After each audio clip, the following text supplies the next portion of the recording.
Jaký je význam přísloví? S každým, kdo tě zradí, je lepší jít na záchod.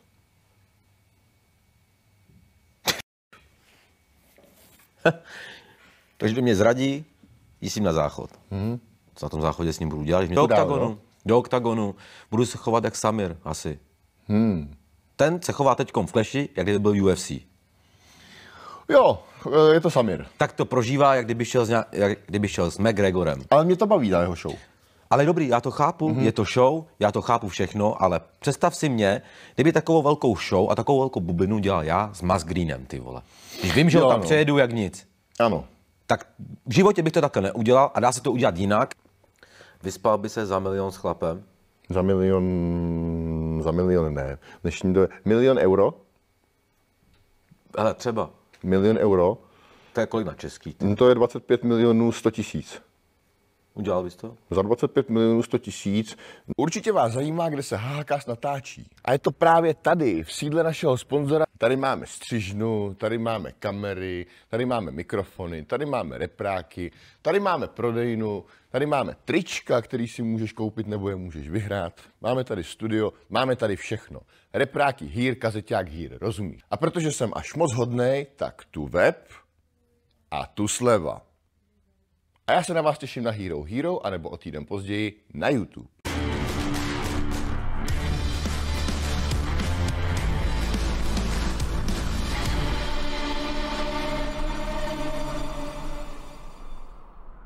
Přátelé a diváci, já vás zdravím u dalšího dílu HHCastu a dneska tady mám Davídka Čonyho. Čau, Paťo. Zdravím, kamaráde. Ahoj, ahoj. Děkuji za pozvání, děkuji. Davídka znáte z Clash of the Stars a hlavně z TikToku, kde jsi výraznou osobou, kde jsi v podstatě takovým buřičem. A já tady na tebe mám sérii otázek, co bych si jim chtěl, aby si mi objasnil. Tak z ostra, jo? No z ostra. To jsme začali nebo mi takhle. chceš nebo mi chceš něco říct ještě předem? No hele, já to bude čas potom, protože pak máme... OK, tak dobře. A co nejodpornějšího si kdy sežral? Jako za jídlo? No, muselo to být jenom jídlo, prostě si něco snět. Já jsem třeba jako malý jedl, vole, mravence, vole, žížaly, vole, jo, takovýhle různý věci. Fakt, jo. Jo. Jednou jsem nechtěně volíc, vole, hovna, jsem Frajce volíc vole, a ona byla nějak prostě, jo, že to prostě nechutnalo mi to, ale jsem tam cítil takový divný, vole, si, kámo. A to jsem jako nesněd, jako že bych vědomě jako to, ale co si třeba nejodpornější, třeba i v rámci těch tvých duelů na streamech, jako Teď jo? jsem ti chtěl říct, na duelu jsem si koupil ty cvrčky a pak ty ještě větší, jak se jmenujou? Ty... Šváby. Ne, cvrček a pak je ještě takový ten byl větší. Kobylka. Kámo, fuj, taková kobylka, kámo. Já jsem to zrovna prohrál, musel jsem to udělat, kámo, musel. Tak jsem, ono to bylo v tom, no. Ta kobylka byla, když jsem ji kupoval v tom z Verimexu. Ty byla živá? No živá. Jo, takhle, jsem si koupil jako v nálevu. Ne, a mohl živou. Jo, takhle. A ona jak byla mrtvá v té krabičce, tak také jsem se, kámo, koukl. A ono se to jako furt hejbalo, jsem ty oči viděl tady to úplně a musel jsem, říkám, ty pédo. Jsem to, kámo, jak to chutnalo? No, jak nějaký maso. Maso? Jako polívka, něco takového. V Thajsku to žerou normálně, ale tam to teda nežerou syrový, ale smažený.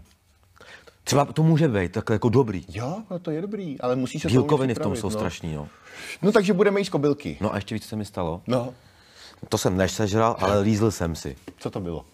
Kámo. No to je, ty si někdy ho No ty říkám, lízl jsem si. No počkej, ale ty jako standardně jako remake neprovozuješ. Jak komu? Musí se mi páčit. No jasně, a tak musí to být pro mě fakt, že si řeknu, tak tady ty tak, ale jako, jo, ale jako samozřejmě jako, že... Určitě. No tak ty vole.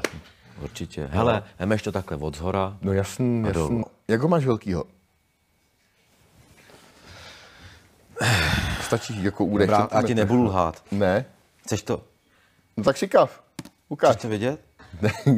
Fakt, ale to je... No nestačí, když mi odpovíš. Nechceš vidět. Jako já se klidně podívám, ale je to na tobě. Kolik myslíš? Můžu ukázat? Já si myslím, že... Ale tady je to, no. Hele, ty budeš dobře disponovaný. Já si myslím, že třeba takových 19 mít budeš. 19 plus? Může být. 19,5? No. Jo. A je tak malýho. Když se mi holka líbí, tak se kolikrát sám sebe překvapím. Když se mi ta holka nelíbí, tak je to, jak to je. Jaký je tvůj největší kostlivec ve skříni? Co bys si mi na sebe mohl tak prásknout? Ještě jednou? Jaký je tvůj největší kostlivec ve skříni? Čeho se v životě nejvíc bojíš? Co by si mohl takhle jako vyzradit na sebe, o čem běžně třeba nemluvíš?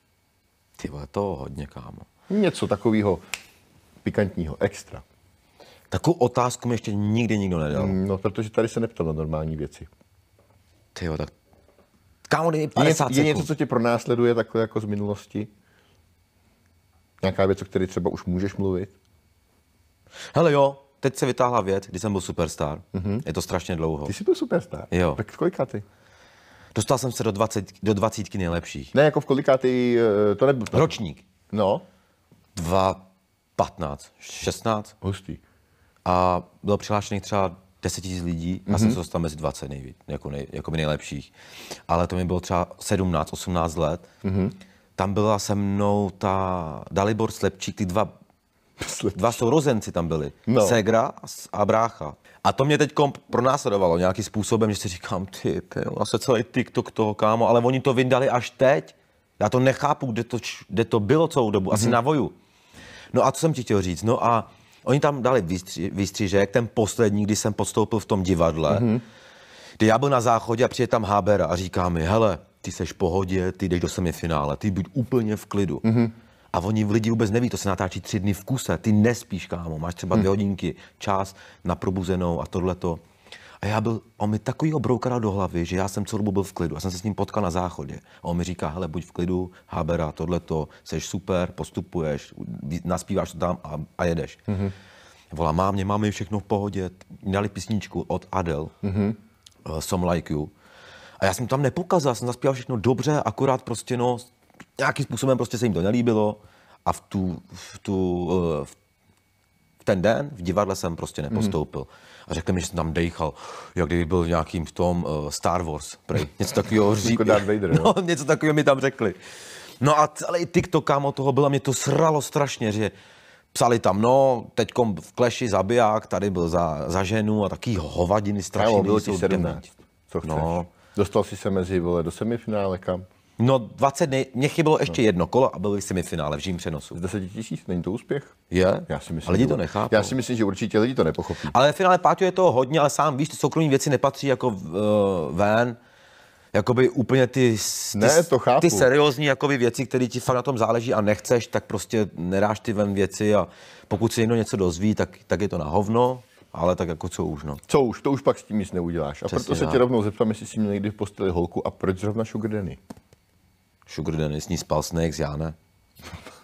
Ale počkej, jako fakt? No, já jsem se tady Snakes ptal, jestli by si dal radši Šopahlíka nebo Sugar Danny a řekl mi, že ani jednu. No, tak jak to teda bylo? Tak, Pavel, nelži, řekni pravdu. Já mám své bývalky v Itálii a je fakt, že je prostorově řešená trošku jakože, víš co, jako, že je silná. A řekni mu, jak jsi mi říkal, jak jsi to s ním prostě užil. Hele, tak kamaráde, jako, víš co, užil, protože já, jako, víš co. Byla na tobě? No, tak samozřejmě. Jak ti řekla, že tě bude laskat, řekni to. Počkej. Poslechni si to. On byl na počítači, ne? No, jsem na počítači. No, řekni to. Byl jsem na počítači. Řekni mu to, Páťo, jak to bylo. A víš co, a chtěla akorát jako, že víš co, že už budeme spát, víš co. A já jsem hrál, tady to a pak usínala, tady to, podváděla mě, tady to a prostě měli jsme prostě jako normálně. Že teď mě budeš hodinu, jak ti to řekla? No jasně, a teď mě budeš hodinu laskat. To by si neudělal, že ne, že by si ho... Ne, tak jako... Čas Sugar Danny. Takže Sugar Danny, dáváš to dobře, ty čísla nejsou všechno, vem si to, že on postuje holdy, takový čísla, že tvůj jakože marketingový jakože průtah, hele, ty dobře mluvíš, ale víš co, tam Davičony, Kroka, Pablo, tam jsou ty majstři, králové. Ale řekni to komu chceš, tiktokeři vyhrávají muži jak v Česku, tak i na Slovensku, prostě tak to je, takže TikTok tak patří mužům. Takže tak, no, mějte se hezky, předávám slovo tady Vajčárkovi, Čony a mějte se hezky, takže asi tak. Dobře, díky Snakesy. Skutečně objasnil, aby jsme všichni. Takže ty si teda ze Sugar Danny nespal? Ne, kámo, fakt Snakes. A holku si měl ale někdy nějakou posteli? Já? No. Tak jasně, že. Řekneš mi kolik? A z Clashe jsem měl třeba 4. Z Clashe jsi měl 4? Mám to prozradit? Můžeš, jestli chceš. Fantazii se zde meze nekladou. Ne, dělám si prdel, nevím, ne. Já bych si dovolil hádat. Jestli teda můžu. Můžeš? Mína? Ne. Ne. Zápasili? Nebo se bavíme o hosteskách? Ringer. Co mě zabijou? Ne, dělám si prdel. Ne, se na ně nechci přivodit nějaký nepříjemnosti. Jo, dělám si prdel. Jaký byl tvůj největší trestně právní problém? Hele, když už to je za mnou, to se o tom může mluvit, Samozřejmě. Ne? Je to takhle, prošlo to soudem? Jo. Je to vyřešen. Nebis in idem zásada, ne dvakrát. Šlapal jsem tak Frérovi dlouho, že jsem mu tu. Co jsi za to dostal? Podmínečku? Podmínku. Přesně nebo jiný trestanej. Dodržel jsi? Jo. Super, není co řešit. Asi to bylo udůvodněný, nebylo to předpokládané tak z plezíru, že si jako si řekl teďka mu tady Ne. Měl si k tomu nějaký určitě normální, normální na diskotéce. Byl jsi napadený. Jo? Jo. Tak jako, víš, jak to funguje na diskotéce, no ale mi bylo třeba 19 let. A je to dlouho, jinak žádný problémy nevyvolám. Teď už jsi hodný, předpokládám. No jasný. No. Jsem, jak to mám říct, jsem profi sportovec. Jo? Profi sportovec. Snažím se dostat do UFC. Opravdu. Chci začít oktagonem. A nejenom, hele, takže přes Clash to bereš jakoby jako nějakou jasný, jako do oktagonu. Dál, no? Do oktagonu. Budu se chovat jak Samir, asi. Ten se chová teďkom v Clashi, jak kdyby byl UFC. Jo, je to Samir. Tak to prožívá, jak kdyby šel s McGregorem. Ale mě to baví na jeho show. Ale dobrý, já to chápu, je to show, já to chápu všechno, ale představ si mě, kdyby takovou velkou show a takovou velkou bublinu dělal já s Mas Greenem, ty vole. Když vím, že ho tam přejedu jak nic. Ano. Tak v životě bych to takhle neudělal a dá se to udělat jinak, aby to vypadalo jako na druhou dobře. stránku, ale Margotku z toho Samira vyzval.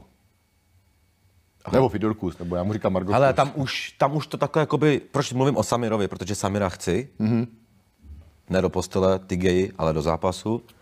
A říkal jsem to v podcastu i u mě, že já mu ukážu, může to se mnou jet tu show, může dělat to, ale neprojde mu to, aby takhle se mnou ke mně se takhle choval, nebo takhle mě nazýval, nebo něco takového mě říkal, protože už ve finále tam na tiskovce by dostal velkou bídu a já od ten zápas hodně, strašně moc... A je ti jasný, že to by byl trošku těžší zápas než... Ne, není mi to jasný. Ne? Ne. Myslím si, ale nepodceňuju ho, ale ten kluk vůbec... Myslím si, že Samirovo schopnosti jsou jinde než Krokovo schopnosti. Ale já neporazil jenom Kroku. Já vím, ale když jako srovnám... Počkej, ty jsi měl vlastně oba datly. Viděl jsi, jak jsem datlem hodil? Já jsem měl zápas po tobě hned. No. Jo, to je pravda. Hele, každý mě podceňoval i s datlem. Nás, jakoby celkově mě a Pabla, ten zápas, že prostě dead, že jsme úplně dead. Jo, řekl mi to i Jakub, speaker, že tomu nevěřil, Les byl úplně překvapený. Ale já jsem to věděl, že prostě ho hodím, že takhle, přesně ten plán, a to si mohl i všimnout, jestli si sledoval tiskovku, že jsme to přesně řekli, jak to bude. Ono tak fakt bylo. Bylo, no. Jo, ne, hele, jako opravdu to bylo zvláštní, jako co se stalo, protože ten tam jako místo toho, aby bojoval, tak tam jako takhle něco s nějakýma nechtama ukazuje a pak se diví, že to takhle to. No, ale stejně, myslím si, že Samir není úplně snadný soupeř, protože tomu tréninku jako dává hodně a bude se rozhodně posouvat a zlepšovat. Jo, to určitě mu zase to jsem ti řekl, já po zápase teďka po 10 na hotelu, ty když budeš opravdu trénovat, budeš fakt dobrý. Protože ty budeš pamatuješ si ten rozhovor? Ty by si byl fakt dobrý, protože máš ten atletický pohyb, rozumíš, jo? Máš prostě tu mrštnost, jo? Věřím tomu, že máš na to jakoby pokračovat pak ještě někam dál. Ale říkal jsi, že by si teda byl jako ten Samir v tom oktagonu, takže si hraješ na takový kontroverzák, jako je třeba Deadpool. Ne, a samozřejmě to byla imitace jeho. Tak mi předvěď něco kontroverzního. No, koukej. Teď, když navážu na to, co jsi mi řekl. Já můžu být Samir. Já taky, teď jsem to řekl. Tak to ti starou. No, seš Bujna Galava, pustil jsi si písničku Bujna Galava, on šel k tomu Fidorkusovi, pustil si skladbu Bujna Galava, to je mafiánská písnička, udělal sebe o největšího mafiána, ty vole, kdyby byl mafián, ty vole, největší říše v Clashi a on, hele, víš, co mě nejvíc zabíjí, on nadává Tadeášovi Veselýmu, že nenávidí jako Gunstar boje, ale on si jakoby na něj hraje, ale v jiným provedení, v jiným žánru, ale věděl, on ví, co dělá, já mu to neberu, ta show všechno OK, v pohodě, ale představ si mě jí s Mas Greenem. No jasný. A já bych dělal z toho bubinu úplně jakože Mas Green, ty vole, tě rozsekám, pičo. No jasný, bylo by to takový prostě. Hele, Tady to Fidurku se přejede jak nic. To všichni víme. Víme všichni, ví to i Fidorkus a může tvrdit 100krát, že ne a ví to i on. A mě Samir nevadil, že od nás je z Karlových Varů. No jasný. Ale jak jsem viděl prostě jeho chov, on takovej nebyl v začátku. Já mám Samira rád, já zase nemůžu říct jako... Hele, já mám rád taky hodně lidí a pak se ty lidi změní a přestaneš ho mít rád. Jako víš, mimo jo, v pohodě. Jako vídáme se my dva spolu, vídáš se tam se Snake, jsem tam, já vím, já nechci po tobě, abys ho neměl rád nebo něco takového, ale říkám, zápasy s ním prostě chci dát, stojím si za tím. A uvařil ti už? Ale víš, co řekl? No. Víš, co řekl? Tak teď si to poslechni, jo? To vidí, to mě zajímá. Samir dal odpověď, když já jsem na TikToku o něm mluvil. Mluvil jsem o něm, co se mi nelíbí, co jsem řekl to i zopakuju tady v rychlosti, jenom takhle globálně to takhle jakoby zahustím. Řekl jsem jenom to, že se mi nelíbí jeho chování k tomu Fidorkusovi. Životě nezabrání gejům, nezabrání to, aby lidi nebyli gejové. To neudělá vláda, s tím neudělá nikdy nic. Na co si hraje. Jo? To je jedno, to je za ním, omluvil se, dobrý, je to pryč. Vadí mi, jaký má přístup tady tomu frérovi, tomu Fidorkusovi, když ví o tom, že ho snadně přejede. Dobrý, prodává zápas, já to chápu, nejsem debil. Tak. Musí ten zápas nějak prodat. A promovat. Ale prodal ho tak, jak kdyby šel s McGregorem. To mi vadí. Takže jestli chce udělat zápas a vyhypovat to a jet bomby, tak já mám takovou... Ne, já to vidím tak, že by to měl dělat s frérem, který mu je rovnej. Jako byl Jirka. Tak. Jirka není zemař a dal ho na zem. To je jeho ostuda už.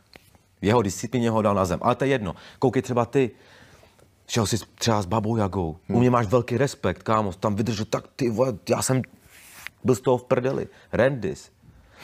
Sami taký soupeře veliký, že jsi šel do toho. Ale tobě to zodpovídá k té postavě a jdeš do toho. A taky bys nemusel. Mohl jsi tam bojovat, nevím, s Rybkou, tam s těma, kdyby si chtěl. Jo, já jsem řekl, že nechci snadný soupeře. Ale vidíš to? A to já cením na tom. Dobrý, hele, já taky jsem si nevybral, taky mi dali datla, měl jsem kroku týdně přes 100 kilo, taky, co jsem měl dělat, šel jsem do toho. Ale koukej, no. A co jsem chtěl říct, no a Samirovo odpověď na mě byla, já s Johnnym nepůjdu do zápasu, on chce čísla, já chci čísla, kámo. Ty máš čísla. Na TikToku mám větší čísla než on, na mě koukají 2000, 3000 lidí na streamu, každý den, když to zapnu. On streamuje, má tam 200, ale já se s ním nesrovnávám čísla, on to začal řešit. No, na Instagramu mám více lidí, jakoby vodos, on tam má tak třeba, nevím, 18 000. On má nový Instagram, ale jo, dobře, smazali, no. Ale neměl ani nikdy 50, přes 50 000 neměl. Ne, to neměl, ale říkám, no, blížil se tam ke 30K, po mu to smazali, teďka má novej, má taky už asi přes 20. No jasný. Má docela má silný story. Ale mám všude prostě větší komunitu a větší čísla, než má on a já jsem se nikdy nechtěl s nikým srovnávat číslama, prostě dej zápas a jdeme. Samozřejmě. Čus, jako seš v kleši. To už je potom na vedení organizace. Jo, ono to bude. Jo, oni to určitě doručí. Já to chci, takže tak. Tak, zeptáme se, jaký je význam přísloví, s každým, kdo tě zradí, je lepší jít na záchod?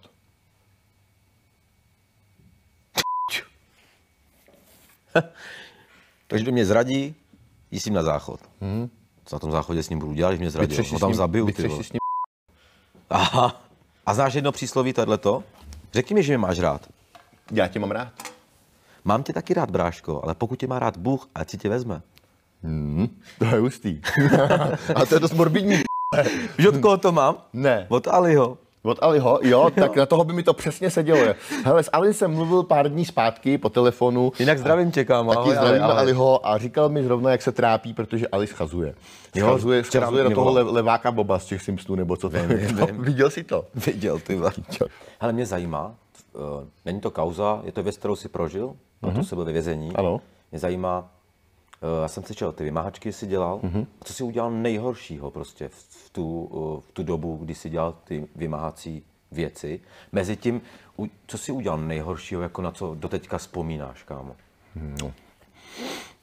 To je taková sporná otázka, protože je na posouzení, co bylo horší. Tak co teda posuzuješ? O tom, co bylo odsouzený a co je v rozsudcích a co je vykonaný, můžu hovořit. Takže, co jsem udělal nejhoršího? No toho jednoho jsem a toho druhého jsem spacifikoval. Počkej, kam si? Do krku jsem frajera. Ty kráso, no. Ale mě to jakoby překvapilo. Nemyslel jsem si, že taky až fázi to bylo. Ale věř tomu, že kdybych opravdu hodně chtěl, jo. A pokecali jsme si takhle soukromí. Budeš se hodně divit, ale věř tomu, já jsem hodný člověk, já jsem dobrý člověk, já každému jako rád to. Ale v momentě, kdy mi někdo uškodí, ukřivdí mojí rodině, nebo je to nebo hráč, jsem schopný opravdu přepnout tu svoji personu a ukázat takovou tvář, kterou nechci ukazovat vůbec nikomu. A to je pak moc špatný. Jo, jsem schopný dělat pak opravdu jako nechutné věci, odporné věci, bolestivé věci, zákeřné věci. Tak určitě by se nechtěl už vrátit do Ne, to ne, ale to neznamená, že už to neuděláš, neznamená, že toho nejseš schopnej. Když jsi byl v tom kriminále teda, jsou tam jakoby mouši. Hodně velký. Jakoby... Jestli jsem tam někdy měl nějaký problém? Ne. Jestli jsi podstoupil... Felaci? No. Podstoupil, ale o tom jsem už mluvil. To jsem neslyšel, takže... Já jsem o tom říkal... se jenom takhle, jako, ať je to ta otázka, jakoby, jak to mám říct? Ne, já jsem o tom nemluvil s tebou, jako, takže to nemůžeš vědět. Ale... Ať je ta otázka normálně takhle, normálně na tělo. Jo, frajer, no. Nechal ses i do Ne, to v žádném případě ne. Tvůj fakt oblíbenec. Hele, chci slyšet z bizární pozice a pak z normální, jakoby sportovního třeba. Zajímá mě bizár a pak normální sport, jakoby. Tvůj oblíbenec prostě. Já si myslím, že řekneš Kalubu. Ale Já jsem na 95% rozhodnutý. Jenom si ještě to zvažuju, abych to, ale ano, co se týče po té bizarní stránce, no i když... Ne, hele, rozhodně nejlepší show za mě udělal Kaluba na Beeforu s Míšou Dostálovou. To jsem brečel smíchy. Řekl bych ti, že třeba bude soupeřit jakoby se Snakesem, u toho se pobavím, ale ten Kaluba má takovej velmi specifický, jo, že prostě, takže po bizarní stránce asi Kaluba, no a po stránce sportovní mě nejvíc baví Tyson Škop. Tak to si taky zabil, na to ti taky musím dát pěst. Jo, ten mě baví po sportovní stránce fakt hodně. Ten se mi taky hodně líbí. Měl jsi někdy 3 ženy najednou v posteli? 3 ženy najednou v posteli jsem nikdy neměl. A 2? 2 ženy najednou v posteli jsem taky nikdy neměl. Měl jsem skupinu ale vždycky tam u toho byl přítomný třeba ještě jakoby muž nebo 2 nebo další něco takhle. Počkej, jakože muž s tebou? Ne se mnou, že jsme prostě třeba no, nevím, jako ve 4, společně ve 4, v 5, ale nikdy tam nebyly jakoby se mnou jenom ženy. Jo? Jasný. Já si užiju rád i s jednou holkou. No a koukej, ty pavouky třeba, jo? To jsou fakt jako velký jako tarantule, nebo ne, pavouk, obecně pavouk. Prostě malinký ve mně vzbuzuje to ve mně prostě neskutečný pocity strachu a agonie. Vyspal by se za milion s chlapem? Za milion ne. Dnešní do 1 000 000 euro? Ale třeba. 1 000 000 euro? To je kolik na český? To je 25 100 000. Udělal bys to? Za 25 100 000, no počkej, v jaké bych byl pozici? Byl bych táta nebo máma?